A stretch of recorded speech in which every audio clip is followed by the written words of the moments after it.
Bom dia, boa tarde, boa noite, seja bem-vindo ao primeiro Papo de Café de 2020.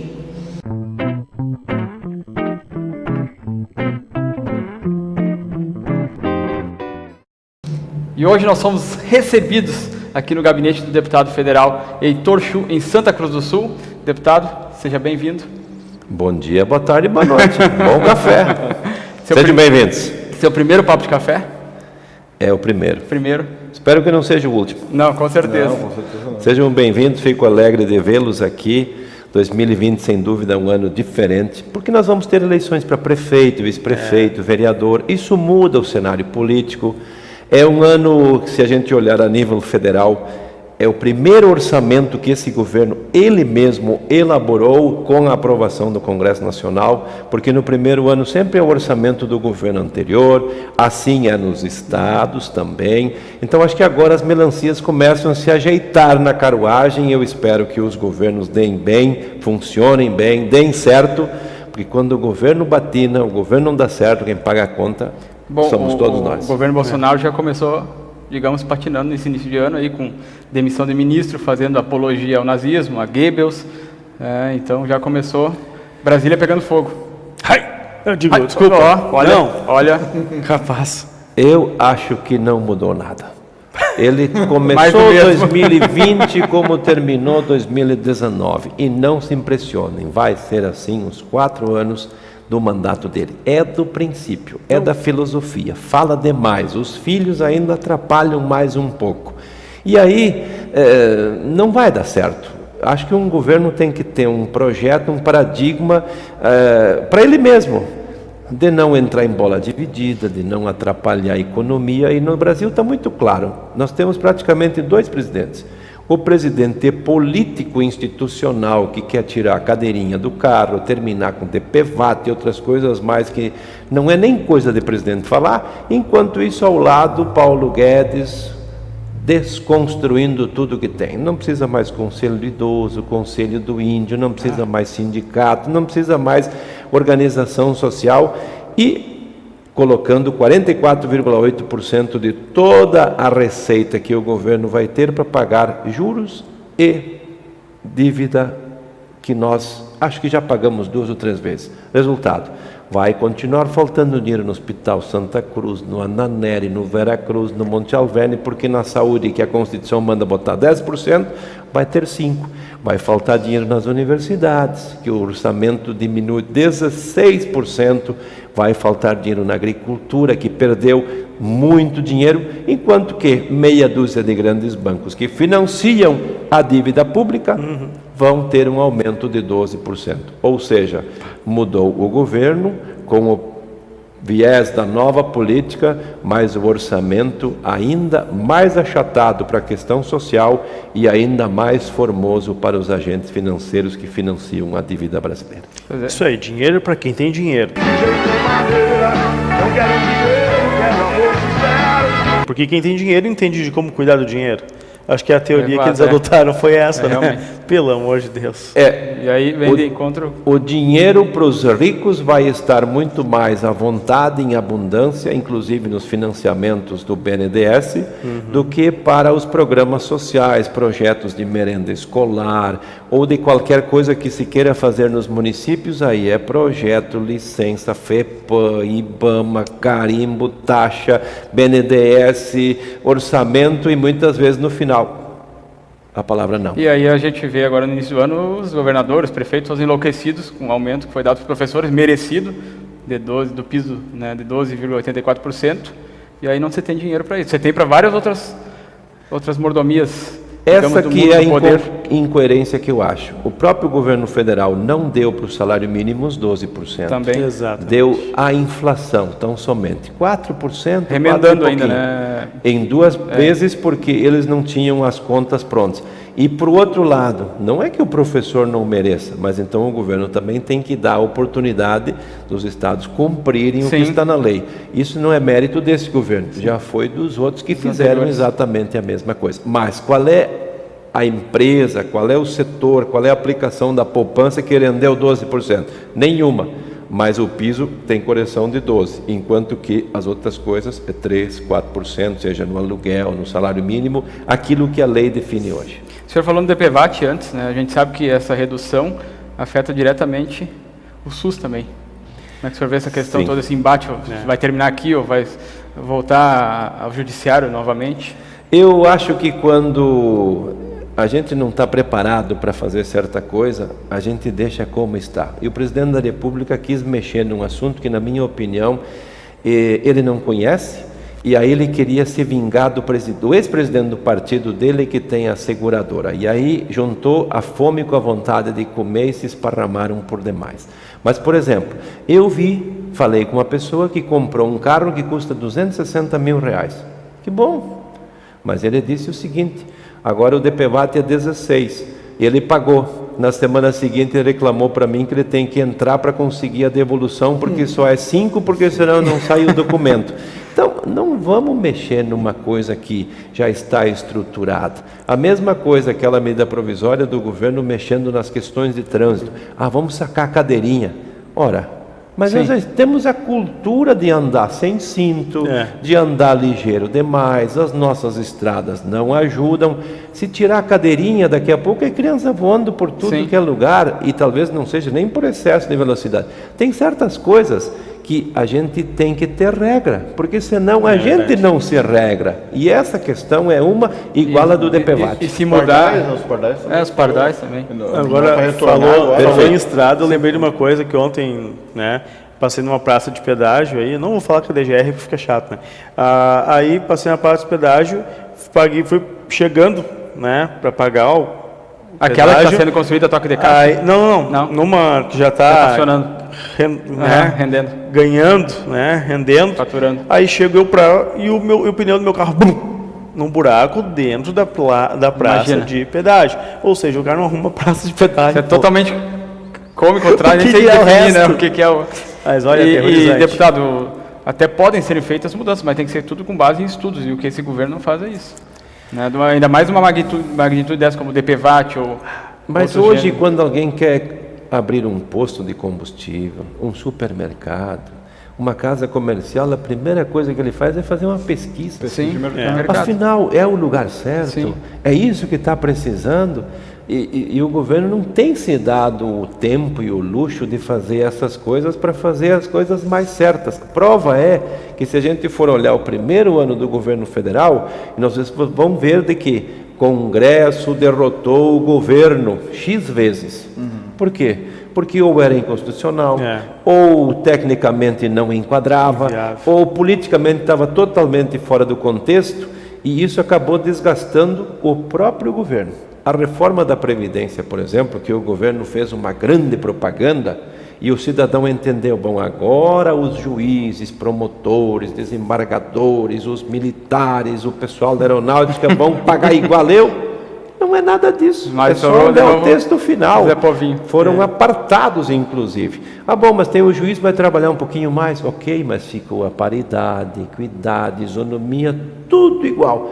E diante disto, acho que justamente aquelas pessoas mais simples, mais humildes, se enganaram, talvez vão se frustrar, porque agora vai chegar em março e vai entrar em vigor no mês de março, para cumprir a quarentena, as novas alíquotas da Previdência.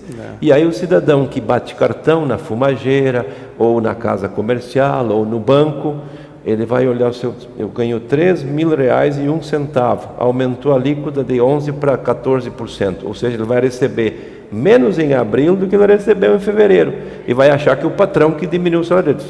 Isso não existe, mas aumentou a alíquota. E aí vem de encontro que o Jornal Estado de São Paulo revelou no início dessa semana, que filhas solteiras de ex-parlamentares da Câmara e do Senado recebem pensão desde 58. Eu só sabia que tinha pensão para filhas solteiras de militares. E agora tem, agora também tem de E é um custo de 30 bilhões para os cofres públicos, né? E eu não sei qual é o instrumento que o presidente da Câmara vai adotar para isso.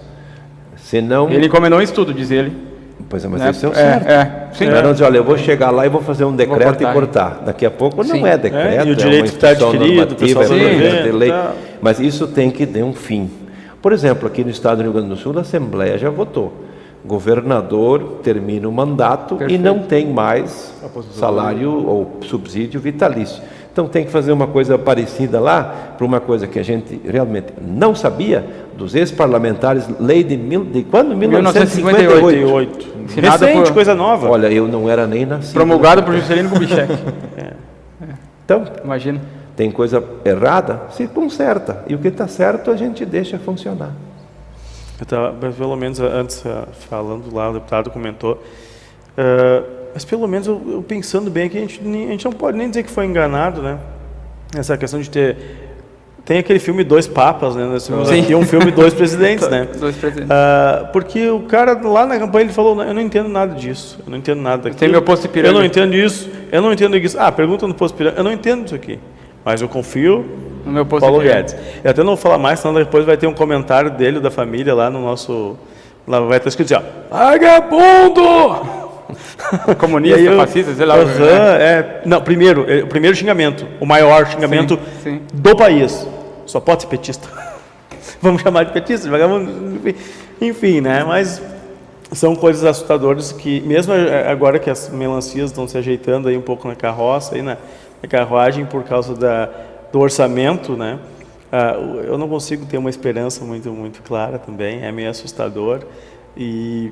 Nós vamos falar mais disso depois do intervalo? Isso aí. Pode ser. Tu chama? Pode ser. Eu não chamo, ele vem sozinho. Vem sozinho. O break!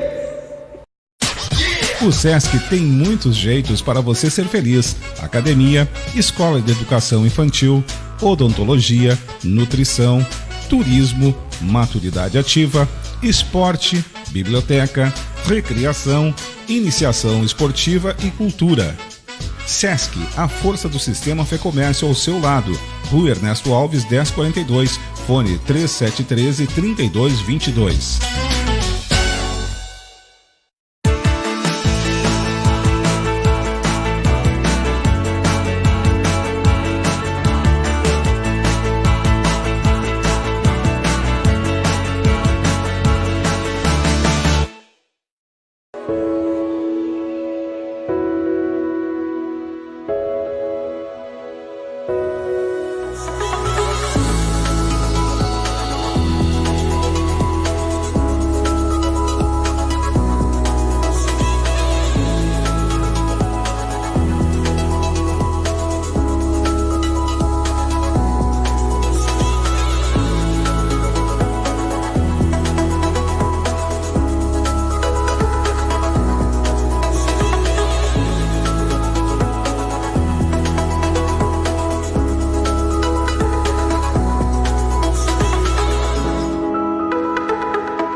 V. Steffens, especializada em bolsas femininas. Agora com bolsas e chinelos da coleção Ana Hickman.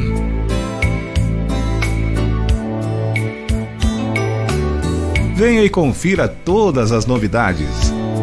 V. Steffens, no centro da cidade, Marechal Deodoro 638, ao lado do Dom Alberto. Rede de óticas Mercadão dos Óculos. Armações e lentes de marcas exclusivas. Armações de grau a partir de R$ 19,90. Óculos de sol a partir de R$ 79,90. E você ganha o antirreflexo ou segundo par de lentes. Rede de óticas Mercadão dos Óculos. As melhores lentes do mercado. Vem pro Mercadão dos Óculos você também. Qualidade Veículos, empresa destaque na venda de seminovos, a única com o selo de qualidade no Brasil. Revisão em mais de 50 itens, com o objetivo de garantir a qualidade do veículo desde o momento da aquisição, pela revenda até a entrega ao cliente. Quer assistência pós-venda? Conte com a gente. Fornecer carros com alto padrão de qualidade para você ir com segurança a todo e qualquer lugar. Venha para a Qualidade Veículos, Rua 28 de Setembro, 1369, Santa Cruz do Sul, Rio Grande do Sul.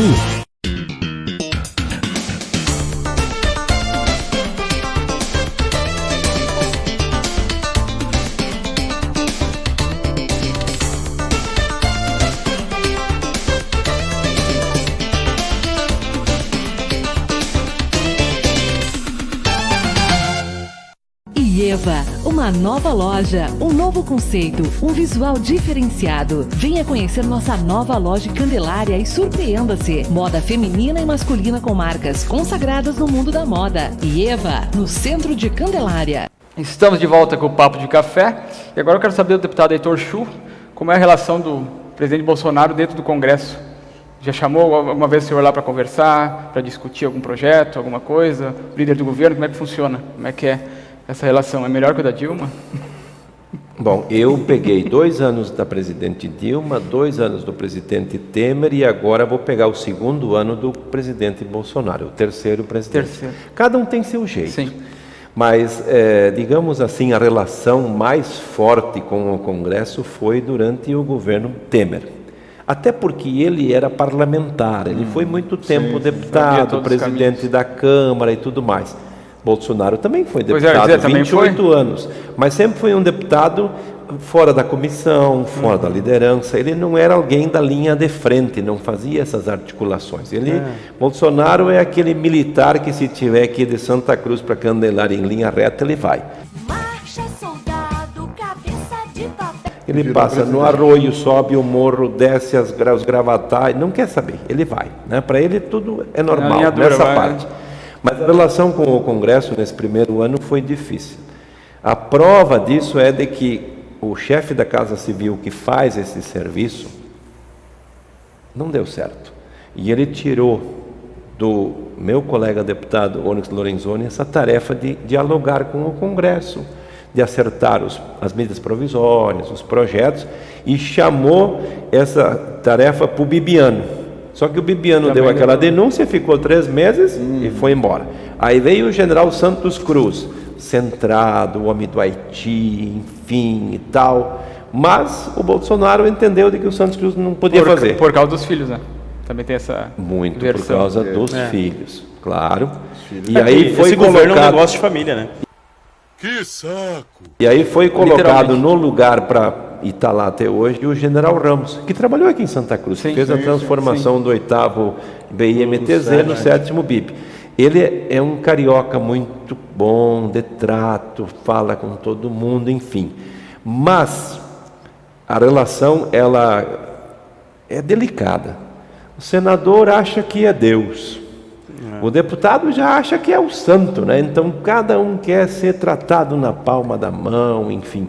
Eles nunca me convidaram para nada, nunca me chamaram para uma reunião, nunca teve essa proximidade. Eu fui 4 anos colega do Bolsonaro, ele passava na frente do meu gabinete todo santo dia, 3, 4 vezes, bom dia, boa tarde, até logo, nada mais que isso.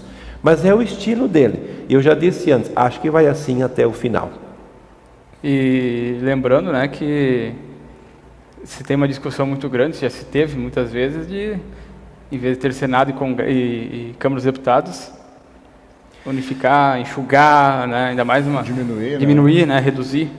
Eu acho, tudo que isso representa, né, em termos de custos. Opinião minha, pelo que eu li, pelo que eu estudei, na verdade, nós copiamos um modelo de fora, o bicameral, Câmara e Senado. Nos estados países de primeiro mundo, né? Claro. Agora, por exemplo, nós temos os estados, só tem Assembleia Legislativa, e nos municípios só tem Câmara de Vereadores. Eu acho que nós poderíamos ir para o mesmo sistema, até porque o Senado tem a função dele de consertar as coisas. Tá bem, de vez em quando a gente até aprova uma coisa na Câmara que lá o Senado muda, e a gente fica assim, pois é, mas pensando bem, talvez nós erramos, enfim, mas o que acontece? Volta. E aí fica aquele volta. E aí vem sessão do Congresso, quando junta as 2 casas numa sessão só.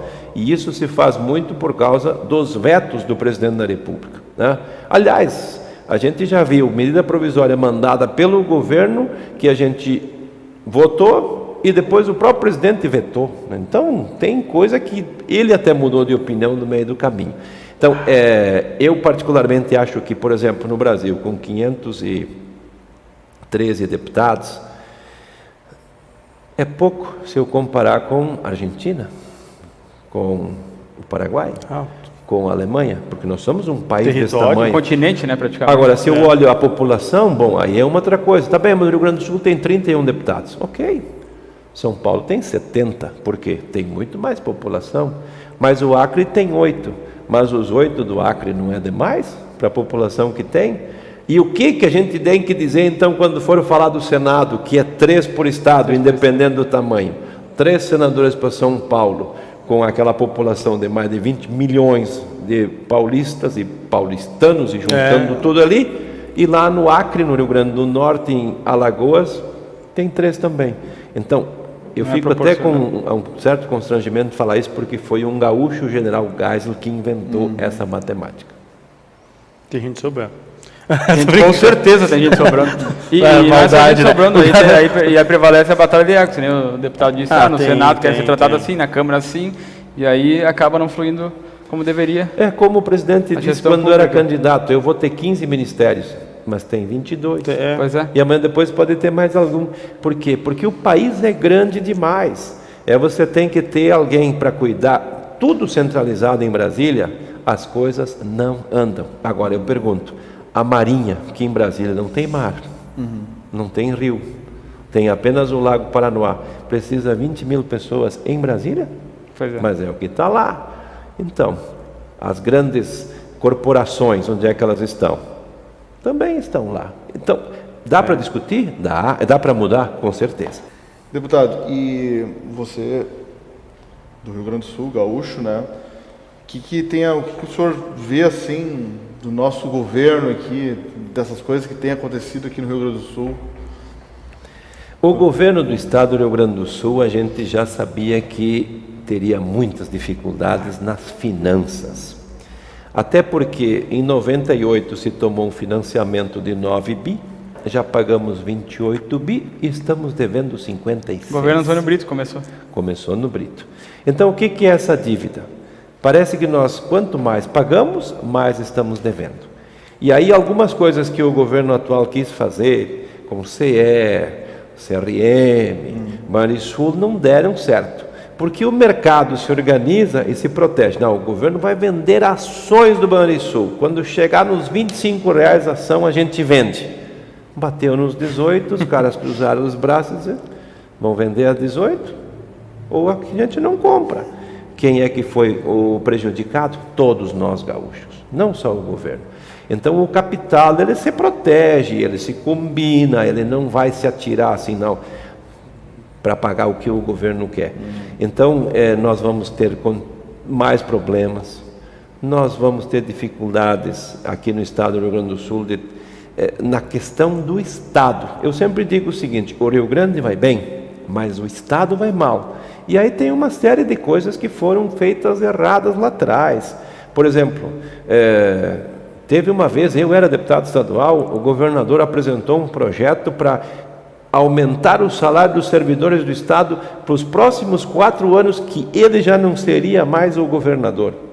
Foi votado por unanimidade, porque todos achávamos que ninguém tinha interesse de votar contra o servidor, o professor, o brigadiano, o pessoal que trabalha nas autarquias.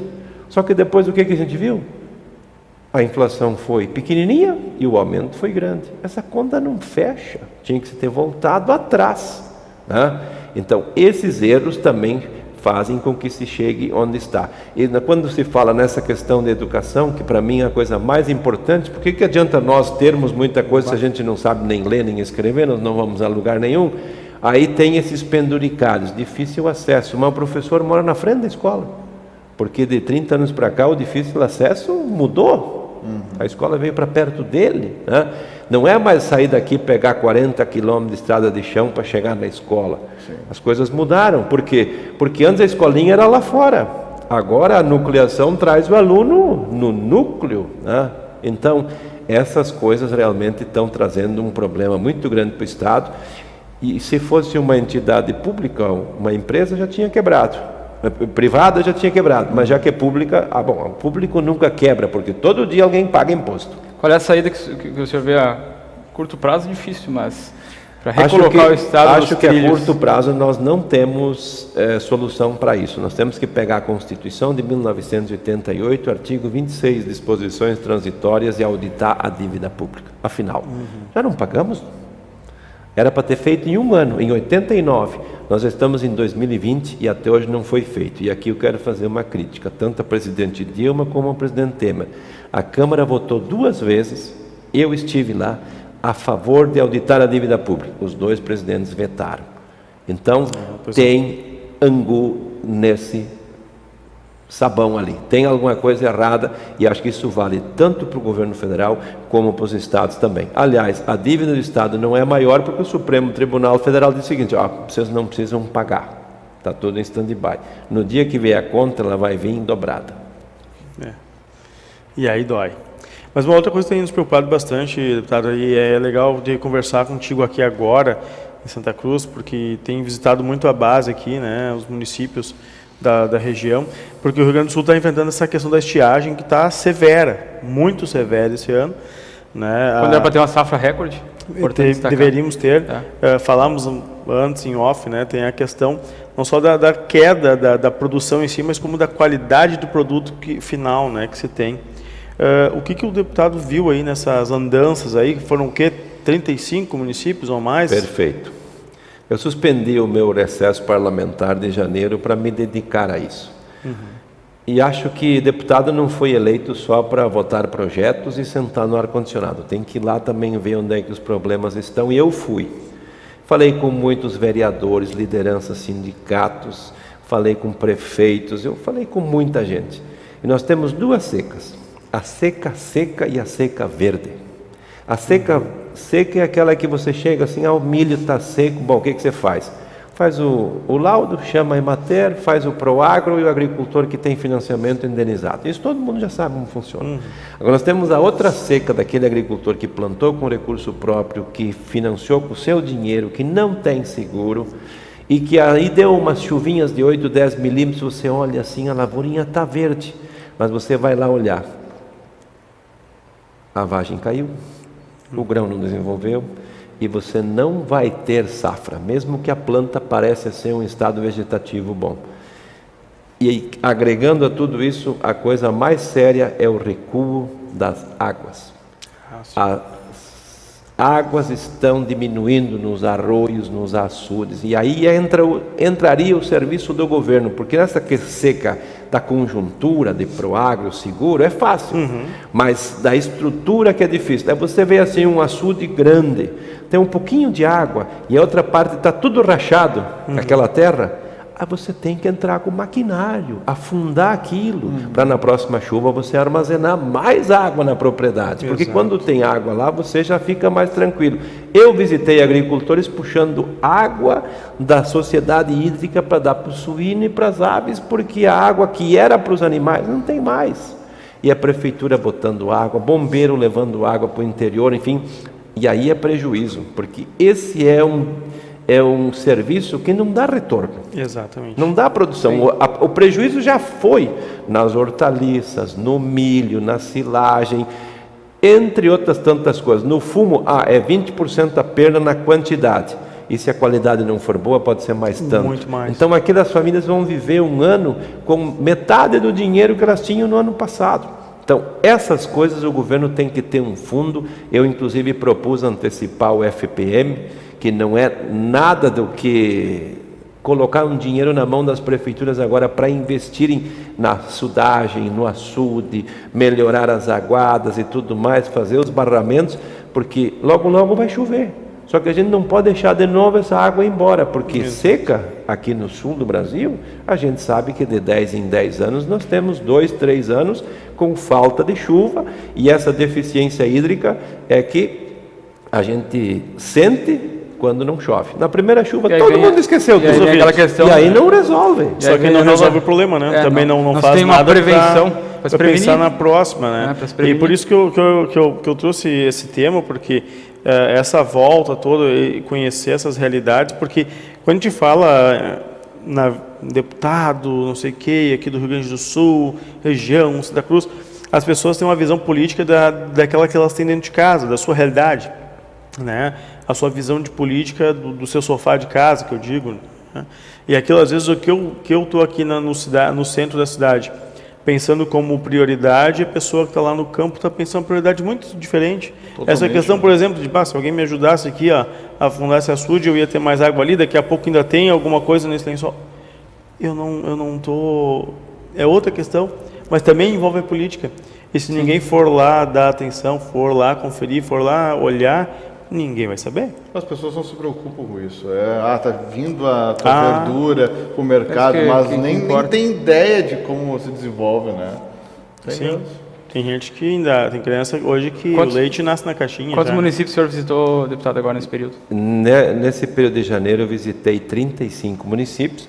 Além disso, claro, eu fui a Porto Alegre 2, 3 vezes, lá na FAMURS, reunindo com os secretários, com os prefeitos. E aí eu acho uma coisa muito engraçada. Cada prefeito que você escuta falar, dizendo que no meu município a coisa está feia, no do vizinho não é tanto. Por quê? Porque ele não foi lá ver. É que nem diz aquele ditado, a grama do vizinho é mais verde que a minha. Mas é tudo uma questão de ótica. Então, por exemplo, essa nossa região central aqui foi uma das mais castigadas nesta estiagem. Tem perdas irrecuperáveis. Outras a gente recupera. Então eu vi, por exemplo, nos sindicatos, nas agropecuárias, nas cooperativas, deu aquela primeira chuva, que bom que deu. Os agricultores precisam comprar semente de milho para tentar salvar a safrinha. Essa é a virtude do agricultor. Ele apanha, ele sofre no calor, perde tudo. Deu a primeira chuva, começa tudo zero. É a esperança renovada e ele vai lá e planta de novo. E certamente esse tipo de situação contribui para o êxodo rural também.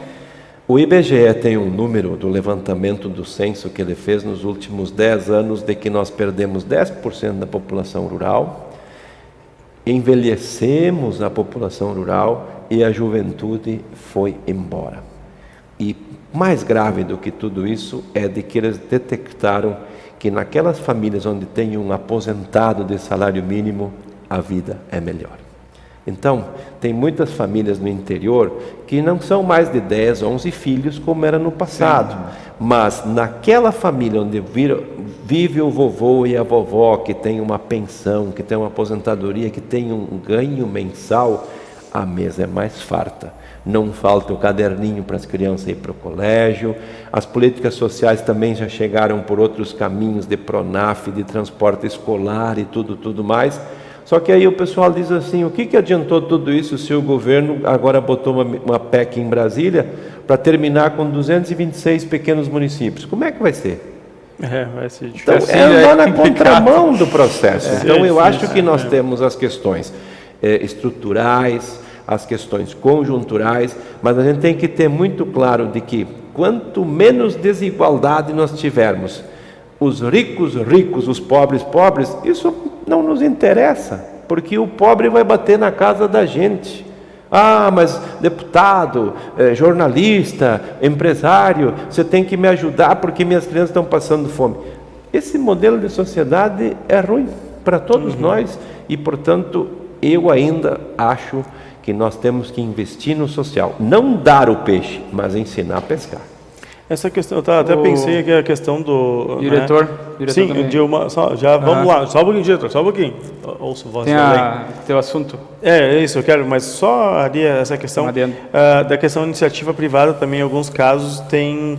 Aqui até foi muito pouco no Rio Grande do Sul, mas em alguns casos, no Nordeste, por exemplo, tem tentado, né, às vezes ajudar um poço artesiano aqui, um açude lá, colar e tal, para algumas regiões, micro-regiões conseguirem desenvolver, né, para que as pessoas consigam ficar onde estão, e reduzir índices de violência na cidade e tal, porque uma coisa é óbvia, se a pessoa sai dali, não consegue uma colocação na cidade, vender o que tinha para tentar o sonho lá, como é que vai ser? Aqui tivemos muito forte. Aí aumenta, né? Só que aqui parece que o pessoal é um pouco mais, assim, não tem essa colaboração, né?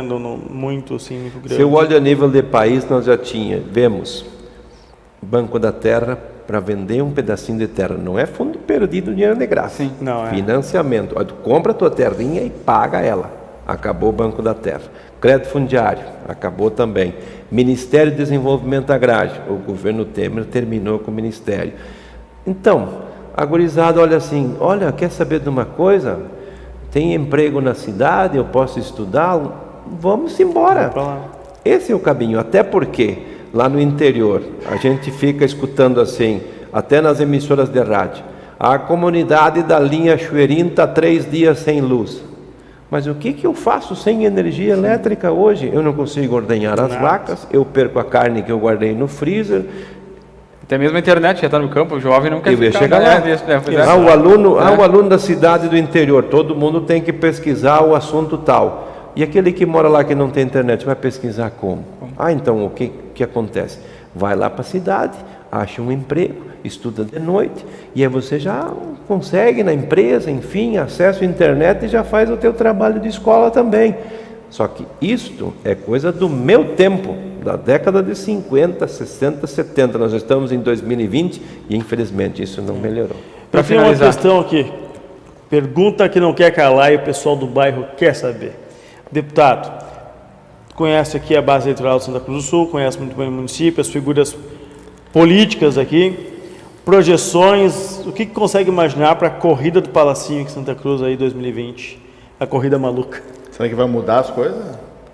A única coisa que eu sei é que eu não sou candidato a prefeito. Eu tenho um compromisso, vou cumprir meu compromisso, mais 3 anos em Brasília, trazendo verbas para Santa Cruz, para a nossa região, para os hospitais, seja as individuais, seja pela bancada gaúcha, seja pela comissão, que são os 3 tipos de emenda que tem lá. Eu acho que o processo eleitoral de Santa Cruz está zerado.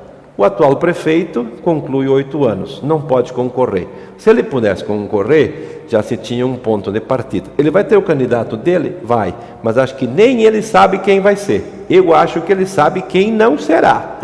E do outro lado, nós temos os outros partidos também começando a conversar sobre tudo isso. E uma coisa é certa, deve ter 3, 4, 5 candidatos a prefeito no dia 4 de outubro, que os santacruzenses vão poder chegar na urna e escolher quem eles querem, que vai assumir em 1º de janeiro. E outra coisa também que podemos dizer que é certo, que os velhos caciques a princípio não vão estar na linha de frente, pode estar nos bastidores. Eu acho que vai mudar, acho que vai mudar bastante coisa. Na linha de frente, os nomes mudam, mas a política vai ser a nova, quem sabe?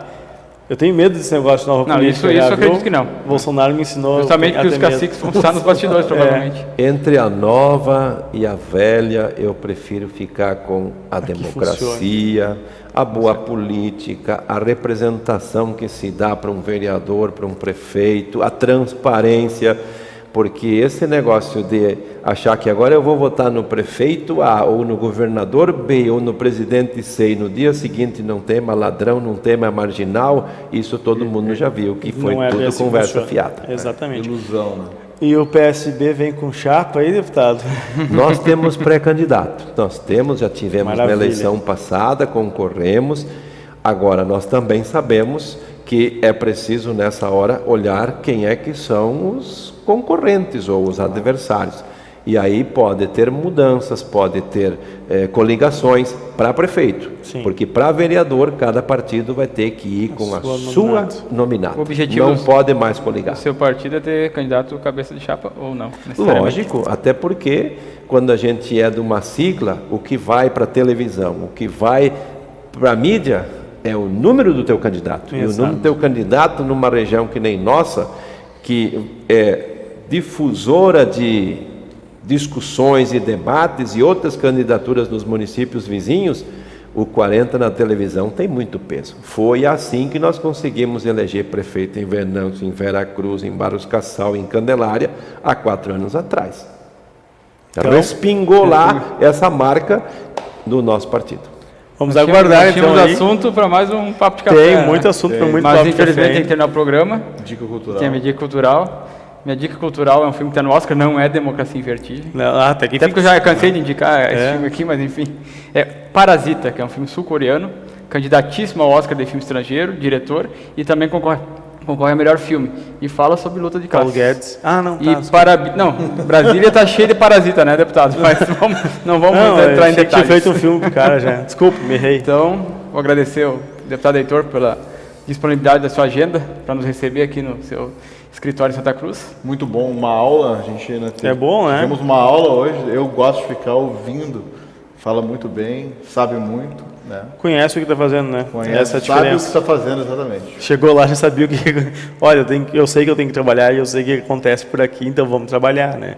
Daí não é que nem os caras, tipo, não, cara, eu não sei nada, mas tem um cara que diz que sabe aqui, ó, e aí vou com ele, tá ok? Não é assim que funciona. O deputado não precisa de posto de Ipiranga, vamos ser bem claros.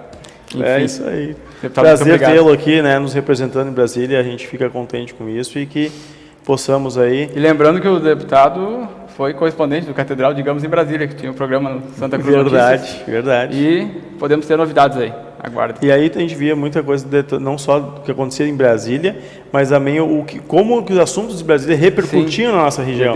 Porque às vezes o pessoal olha aquele negócio, mas lá em Brasília está acontecendo isso, e falta a tradução do que aquilo representa na vida da gente aqui.